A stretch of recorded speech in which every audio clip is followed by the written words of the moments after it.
I've got now my couplings made. These are ready to be assembled, and I have my oil pump adapter also made. All these parts right now fit together. Just gotten back from the shop.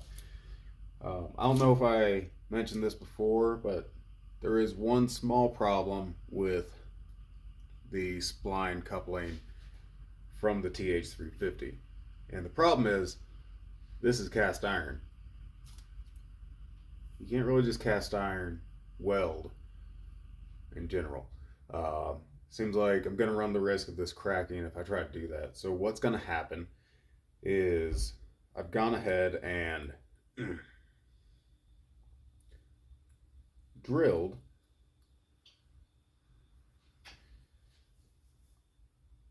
four dowel holes along the side to give it the shear strength required to rotate the transmission and to lock it in place to assure that it's actually not going to slide forward. I'm actually just going to use some just straight JB weld.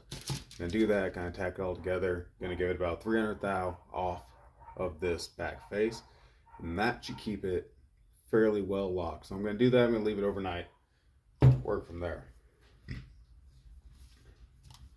This guy, however, still needs to be test fit. So got these pretty tightly machined. A little bit of wobble. I'm gonna have to actually put this in there, do another pre-test, mark where it's gonna be. If I need to cut any of this down, this should be about an inch too long to be on center with this. Should. So that's gonna have to wait.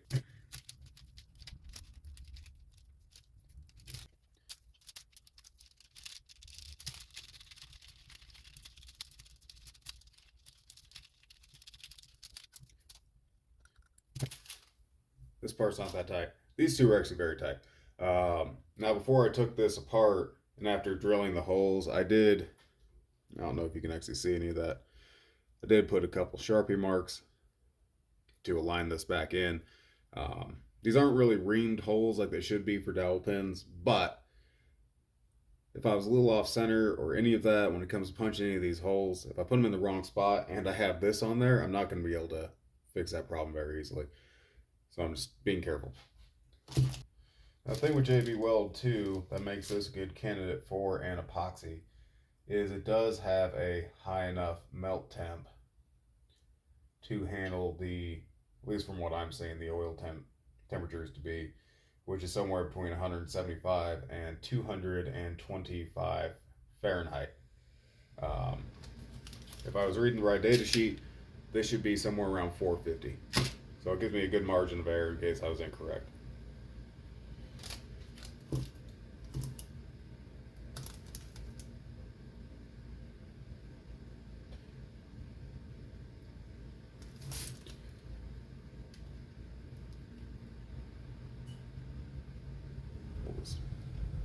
Trying to aim for about 300 thou overlap, which looks like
make it easy.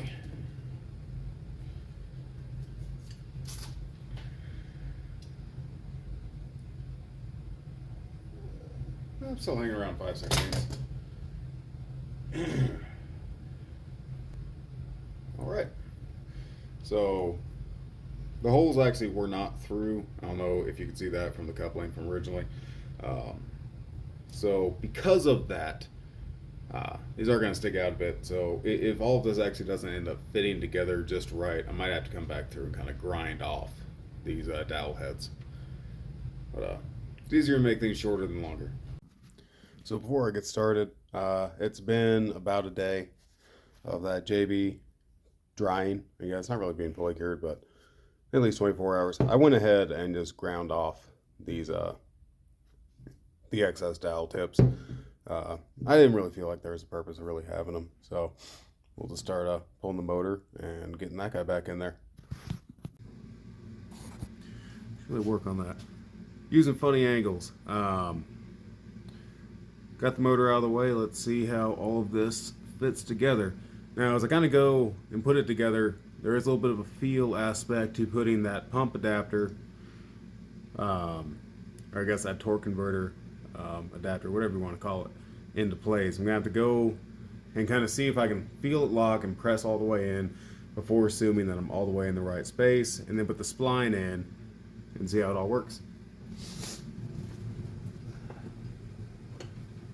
Feels like it's in there. So one thing you can feel, if you don't know what the anatomy of this pump is, it's basically a vane pump, and you can feel the gear kind of riding around and rotating and clicking.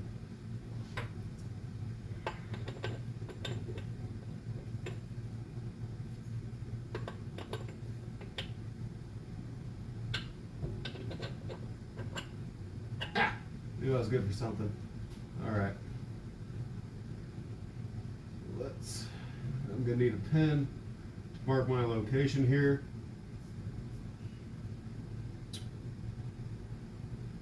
I'm gonna be cutting the adapter somewhere right along here. So right now, I've got this marked from down there, right about here. So looking in the barrel, looks like I am overdone by at least an inch. Looking down on the other side, right through here, I still have space other way. So I did dimension this right, so bully for me. So I don't need to be terribly accurate with where I need to be. I'm only trying to put it on here, so I have about 2 inches of guesswork I can kind of play with. But we're gonna do it, at least make an attempt to do it right. I'm lined up on my mark. I'm gonna take my calipers, zero them.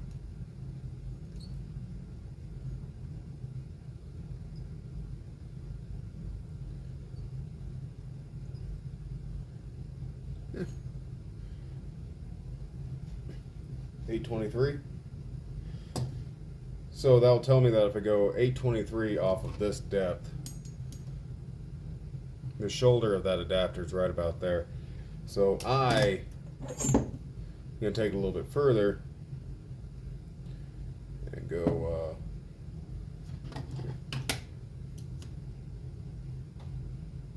7/8 twice, actually. Yeah. So what's that? 166? How about 1666? Go metal with it.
Went ahead, double checked it.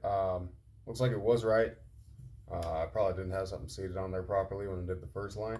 So really, all I'm gonna do now, since this is such a loose fit, I was gonna do a couple things, and one of them is probably not a great idea, but that's what I do. I am going to, in order to create a seal to get the oil in, I'm gonna JB weld the inside of this because the inside is going to be able. It needs to keep the oil in. The other part is I don't want all of the shear to be on the JB weld. That's why when I put it back together, while it's still malleable, I'm going to tack weld it into place and then let the JB weld set and cure. And that's where I'm basically going to be ending the day. All right. I think both parts are about as prepped as they're going to get. So we'll take these over there, we'll put them back, kind of like I already did. Once I do that, I'll check back in and we'll tack them together. So I don't really have a good angle to have recorded any of this, but kind of see I have some real ugly tacks going along. I went around basically just hit it once per quarter. We still have what looks like good engagement up there on the smoky on the motor. So what I'm gonna do now is take it back out, pull that guy. I'm gonna check the tacks and maybe do a little bit more cleanup and re-seal that groove. The reason why I did the JB weld first and then tack it is to my assumption is that the JB weld's not going to break down in high temp as easily as it would if it was still malleable, like it might if I let it cure fully and then hit it with super high temp.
So I did a quick test here, just to make sure that it all is sealed up.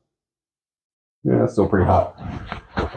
So I ground my joint down quite a bit more, make it look at least a little bit better, but also just to see if I had any leaks.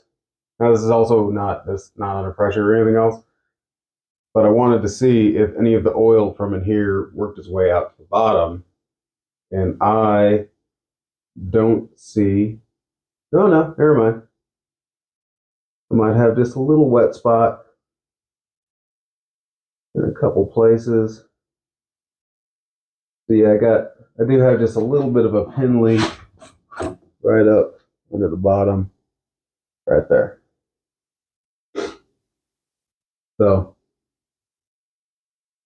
I don't see any other ones except for where I dripped some oil. We'll just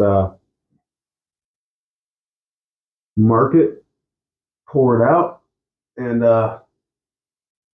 touch up that location. All right, so one last thing before we get this guy back in is just a little bit of rough dimension. I've got the pump adapter and all that taped off. That's going to be submerged in oil. I'm not really worried about that. I just don't want any of the rest of this to rust, even though I'm in a uniquely dry area. Might as well. No reason not to. So, I guess before a break for the day. That's where we're sitting right now. Got pretty much all that. That's all on. Seems like it's all engaged. Start dropping some of that. So everything seems like it's holding. Awesome.